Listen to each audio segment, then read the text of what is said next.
First at 9, this Saturday, the 26th of October 2024. Out of default. Discussions held with bondholders on a debt exchange, reveals Sri Lanka's central bank governor, highlights the possibility of easing monetary policy further. Tariff adjustment.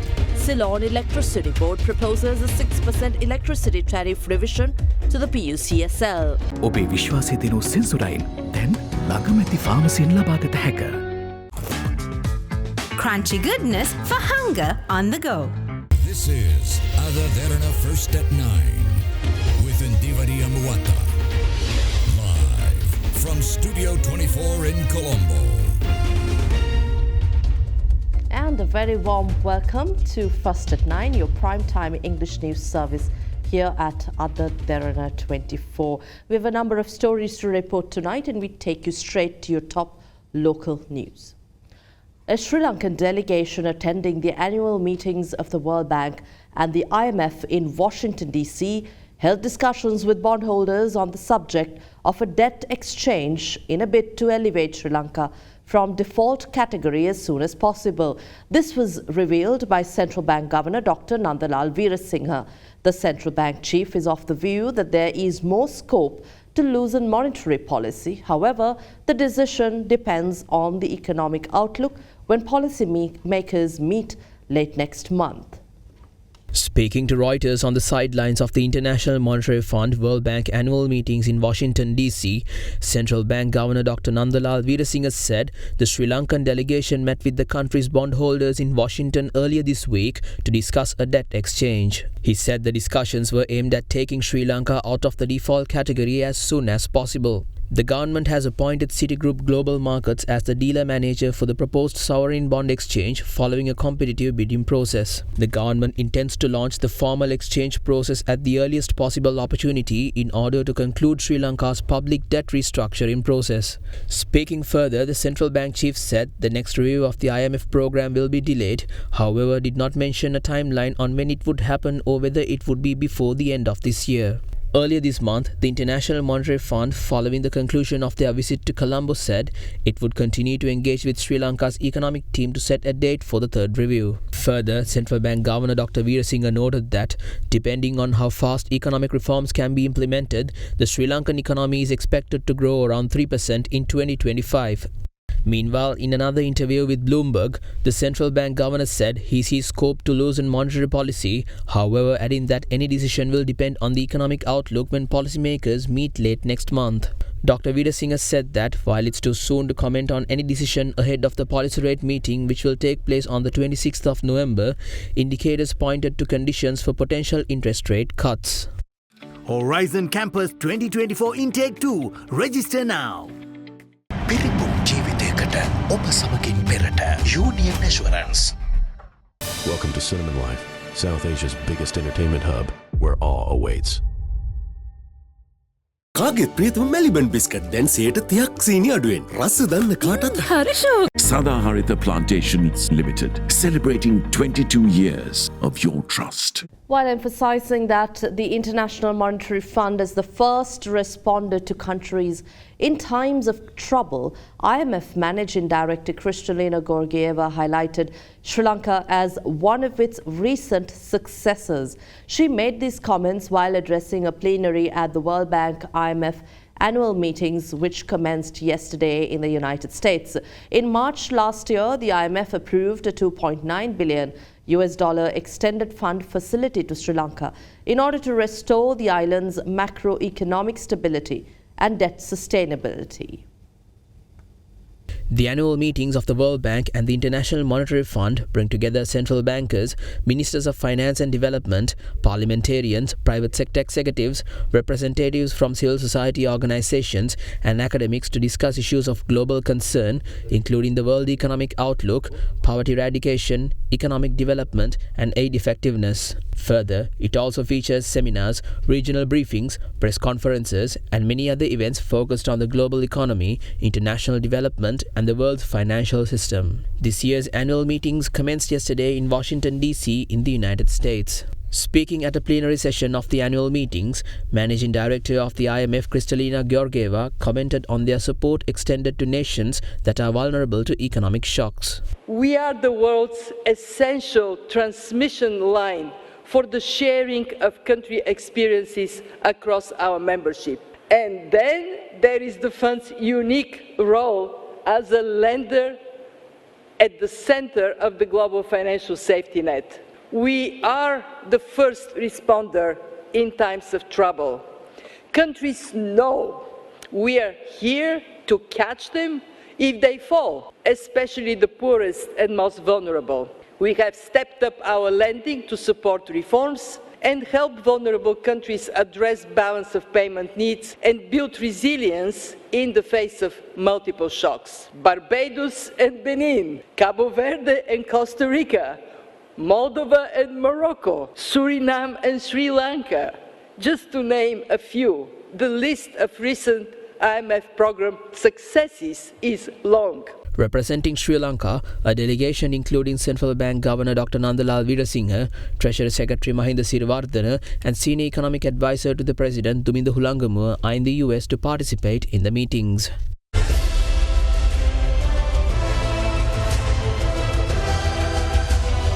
Sri Lanka decides 2024.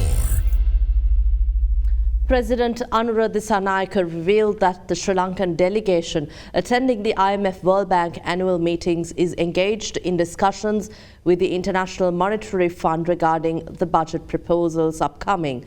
The NPP leader stated that the new government has led Sri Lanka to normalcy despite the opposition predicting that the country would experience economic difficulties since taking office. A parliamentary election rally of the National People's Power was held today at the Kahavatta Public Ground in Ratnapura under the patronage of President Anura Kumara Dissanayake. Anura Kumara Dissanayake සහෝදරයාටයි විජයග්‍රහණය ජනරැලිය රුවන්පුරය ආමන්ත්‍රණය කරන්නට මේ ආදරයෙන් ආරාධනය පාර්ලිමේන්තුවට ජනතාවගේ එහෙම කැමැත්තක් නෑ.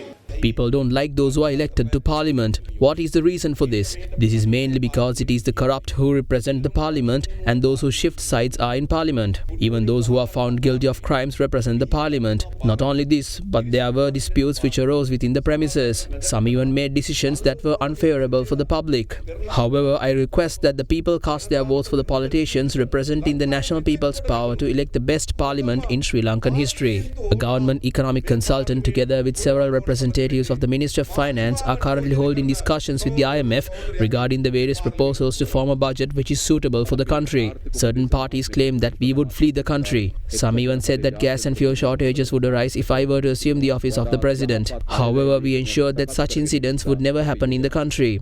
Not only that, we have also stabilized the country. I think everyone would agree with us. We have been able to lead the country to normalcy without letting it collapse. We expect to raise the salaries of the public servants through the 2025 budget. Allowances will also be granted to school children. In addition, we will also expand the relief provided to the public. Measures will be implemented to safeguard the general public. Not only that, we also aim to attract more tourists next year, making it the year with the highest tourist arrivals. We will also implement long-term economic plans to develop the country. The NPP will not stop this journey until we develop this country. ජාතික ජනබලවේගයේ මේ ගමන අත්තරින්නේ මේ රට හදලා මිසක ආපහු හැරෙන්නේ නැති බව මම ඔයගලන්ට සාතික කරනවා. Fast track your career from O levels with eSoft.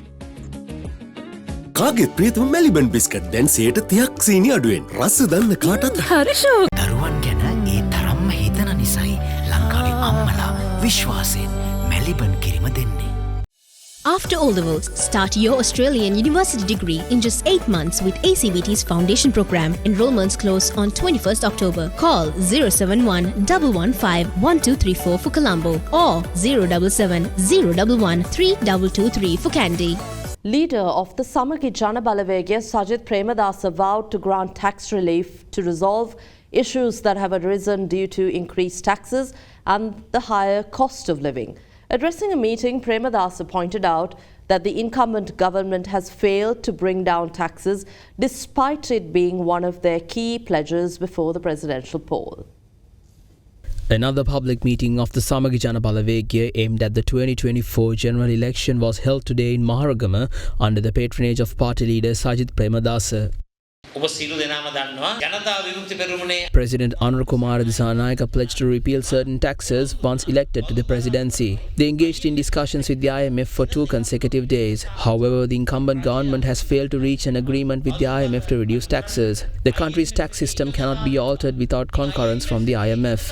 However, we had several rounds of discussions with the IMF prior to the presidential election. During those discussions, we informed them that tax reductions would be imposed while adhering to the IMF framework if I were elected to the presidency. During those discussions, we informed that tax reductions would be imposed while adhering to the IMF framework if I were to be elected to the presidency. The IMF agreed to that. Therefore, we assure you that the Samagi Jana Balawegaya will address the issues that have arisen as a result of increased taxes and high cost of living if we are granted a majority in parliament.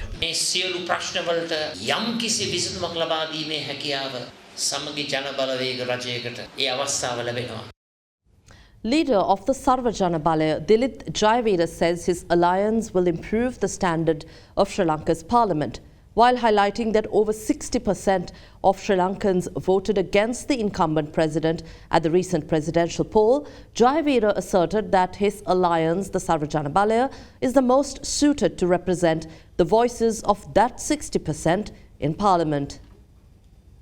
The Dewlapiti electorate meeting of Sarva Jana Balaya was held today under the patronage of the alliance's leader Dilith Jayavira. Several Gampaha district parliamentary candidates representing Sarva Jana Balaya also joined the meeting. අපිට ලොකු කාලයක් නැහැ. තාම කෙටි කාලයක් තුල නැවත ජාතික කඳවුර ප්‍රතිසංවිධානය කළ යුතුයි. පොට්ටුවෙන් බලාපොරොත්තු වෙන්න බෑ. පොට්ටුවට ගිය පාර ලැබුණු ලක්ෂ 3 ලක්ෂයකටත් වැඩි අඩු වෙනවා ඊළඟ ඡන්දෙදී. සිලින්ඩරේ නායකයෙක් නැහැ. අනාථ වෙච්ච මිනිස්සු ටිකක් එකතු වෙලා තියෙන තැන. සජිත් ප්‍රේමදාස මහත්තයා ගැන කතා කරන්න දෙයක් නැහැ. එතුමාට 14 වෙනිදා වෙනකන් සජිබේ නායකකම අල්ලන් හිටියොත් එහෙම ඒකත් ලොකු දෙයක්. ඒක නිසා මේ තමයි කඳවුර මේ තමයි තැන අපිට වැදගත් වෙන්නේ මේ රටේ පොදු දේශපාලන අනාගතය මේ රටට මෙතනින් එහාට මොකක්ද වෙන්නේ කියන කාරණේ මේ ඓතිහාසික ඡන්දය අපි මේ ජනතාවගෙන් ඉල්ලා සිටින්නේ. During this historical election, the country will witness the formation of the largest opposition in its history. 68% of the citizens eligible to vote have decided to vote for the opposition. The incumbent president secured 43% and the rest of the citizens voted against him. Some of them didn't cast their votes. Altogether, those votes account for 68% of the people. We need a brave opposition to represent that 68%. Hence, we will set an example as an opposition and send members to parliament who can represent the enlightened political culture expected by the country. We will improve the standard of the parliament to a position where school children can listen to scholarly discussions and important strategic plans. If you create that brave opposition, we will not let you suffer in the next 5 years.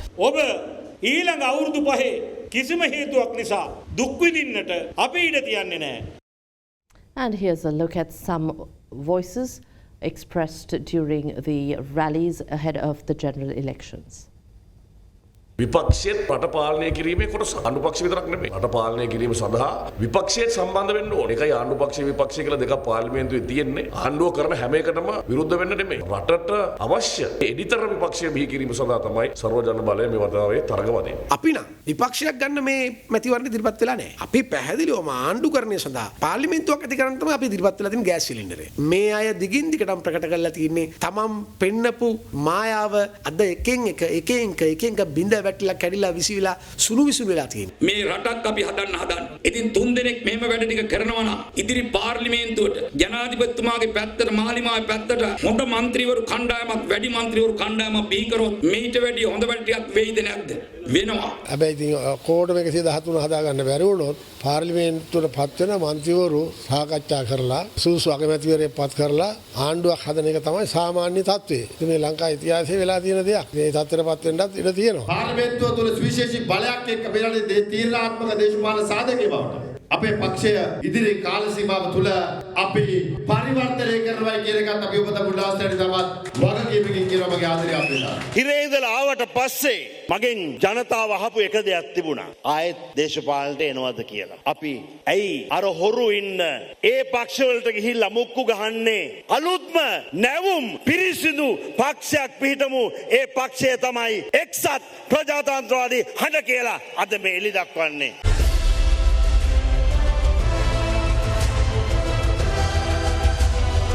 Sri Lanka decides 2024.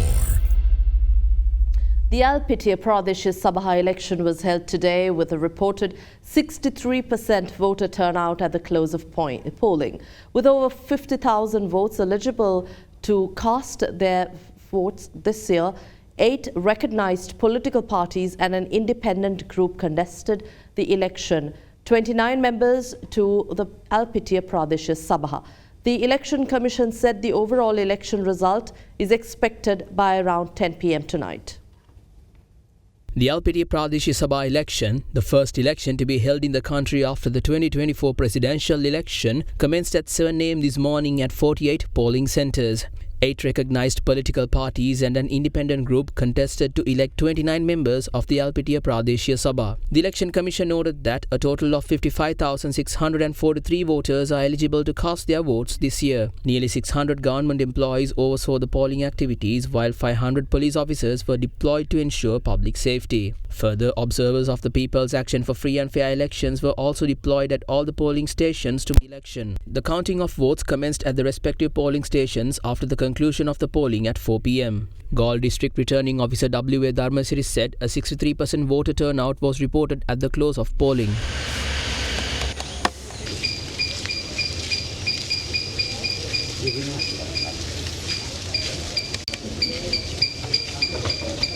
චන්ද මධ්‍යස්ථාන 48ට අදාළව ප්‍රකාශ වී තියෙන ඡන්ද ප්‍රමාණය දෙස බලන විට සමස්ත ලියාපදිංචි ඡන්ද සංඛ්‍යාවෙන් 163 ප්‍රමාණය ඡන්දය පාවිච්චි කරලා තියෙනවා. කොට්ටාස ප්‍රතිඵල අදාළ කොට්ටාස ප්‍රකාශයට පත් කළා. මේ ප්‍රතිඵලය දිස්ත්‍රික් තේරීම් බාර නිලධාරීවරුන්ට ලැබීමෙන් අනතුරුව සමස්ත ප්‍රතිඵලය ප්‍රකාශයට පත් කිරීම සඳහා අවශ්‍ය කටයුතු සූදානම් කළ පවතිනවා.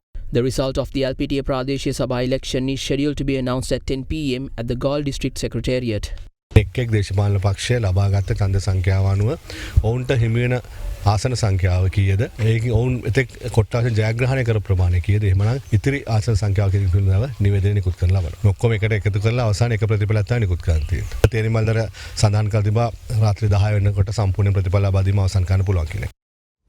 The Ceylon Electricity Board has submitted a proposal to the Public Utilities Commission for a possible 6% electricity tariff revision in December. According to the Public Utilities Commission, a tariff reduction ranging from 4 to 11% was initially considered, but an adjustment of 6% for all sectors was later suggested.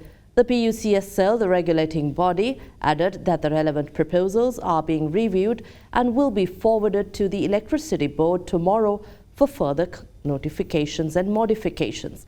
Director of Corporate Communications for the PUCSL noted that a decision will be taken after all proposals are referred to a public consultation. The electricity tariff revision for the first quarter of this year was conducted on the 4th of March, where tariffs were revised by 21.9% for all sectors. The tariff revision for the second quarter came on the 16th of June, when tariffs were revised by 22.5% for all sectors.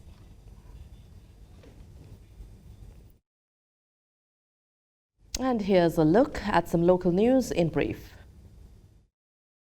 The police headquarters received information regarding a luxury vehicle without a license plate parked at a house on Ambuldenniya Salawa Road in Mirihana belonging to the wife of former Minister Lohan Ratwatta. According to statements given by both the former minister and his wife, it was revealed that the former minister's private secretary had come to hand over the vehicle 3 weeks prior to his death. The luxury vehicle was taken into the custody of the Mirihana police. In a separate incident, another vehicle reportedly belonging to former Minister Lohan Ratwatte was involved in an accident at the Dangahamula junction on the Anuradhapura Padini Road. The vehicle, which was accompanying the vehicle in which former Minister Ratwatte was travelling, lost control and crashed into a nearby bus stop. Afterwards, a tense situation occurred between the residents of the area and the occupants of the vehicle. The residents alleged that multiple weapons were discovered inside the vehicle. The Variapala police is conducting further investigation into the matter. Meanwhile, the Sri Lanka Railway Department has decided to only operate freight trains on the Trincomalee-Batticaloa route during the daytime. The decision was taken as a measure to prevent collisions with wild elephants. In other local news, a shooting occurred in the Marapan area in Ratnapura this morning. According to Ratnapura police, an individual who is involved in the mining industry has been targeted, and it was suspected that the shooting is related to a mining-related dispute. However, the individual and his family were not harmed during the attack. Police are conducting further investigations into the matter.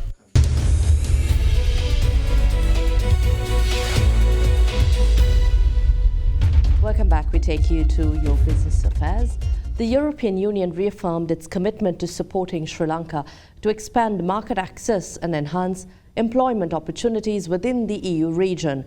This was expressed to President Anura Dissanayake during a meeting with a delegation of Colombo-based ambassadors of several European nations, including Germany, Italy, France, and the Netherlands, led by Ambassador of the European Union, Carmen Moreno. The European Union is Sri Lanka's second largest export market and the third largest import market. Further, the European Union, which serves as Sri Lanka's second largest tourism market, expressed their readiness to boost Sri Lanka's tourism industry with support from the EU region. Additionally, the EU pledged support for knowledge exchange and implementing new mechanisms in education, social protection, and anti-corruption efforts. The delegation also emphasized their commitment to strengthening key sectors including vocational education, maritime investment, and the peace and reconciliation process.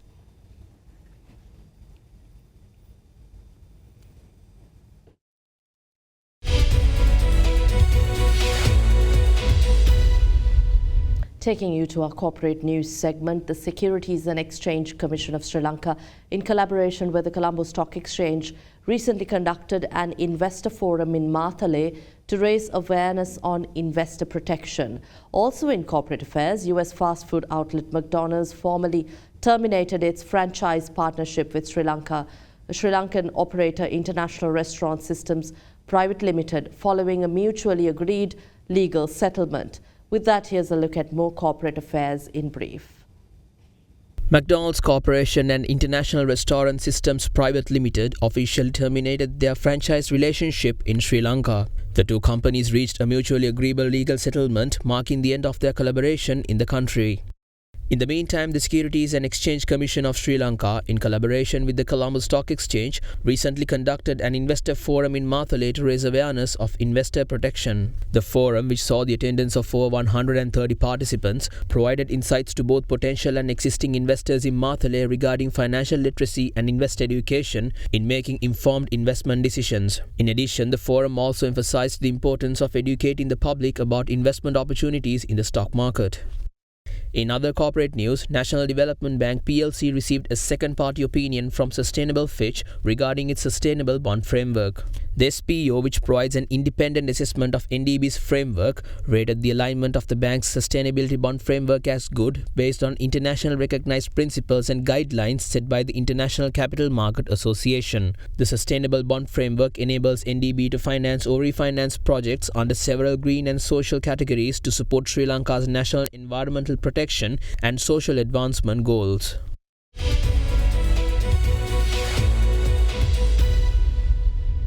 While hoping for a peaceful resolution for the crisis in the Middle East, we bid farewell for tonight. We'll see you again tomorrow at the same time. I'm Indivari Amuwatha. Good night.